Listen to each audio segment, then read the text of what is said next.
Diduga korsleting listrik, gedung Serbaguna Ar-Rahmah di Jalan Demang Lebar Daun, Kecamatan Ilir Barat 1 Palembang, diamuk si Jago Abang. Api baru bisa dipidam ke sesudem 8 unit damkar diterjun ke, akibatnya sikok pegawai gedung mengalami sesak nafas.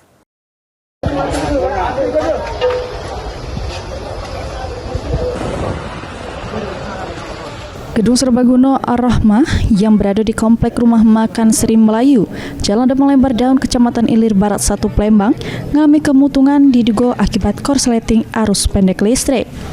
Akibatnya api dengan cepat menghangus ke panggung pelaminan sama atap gedung Serbaguna tersebut. Dapat informasi tersebut, petugas damkar langsung menuju ke lokasi melakukan pemadaman supaya tidak merambat ke tempat lainnya. Diungkapkan Kepala Dinas Pemadam Kebakaran Palembang, Kemas Haikal, juru pemadaman ini pihaknya nerjun ke 8 unit mobil dari pos Kemuning sama pos Merdeka, sehingga api berhasil dipidam ke sekitar 20 menit. Diduga api berasal dari korsleting listrik pas pegawai gedung lagi ngelakukan dekorasi untuk acara kawin.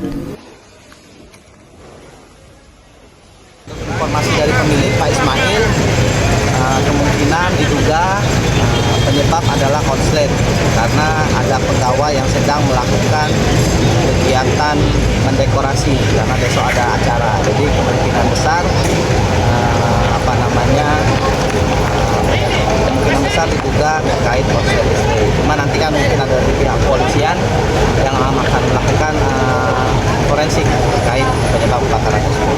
Ini yang terbakar bagian mananya Pak dari gedung Pak? Kalau tadi dilihat lokasi TKP, bagian panggung depan.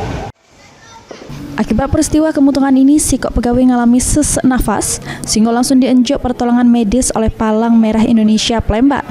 Dakati korban jiwa juru kejadian ini, namun yang punya gedung mengalami kerugian material yang belum bisa ditafsir. Herwahyudi, PAL TV.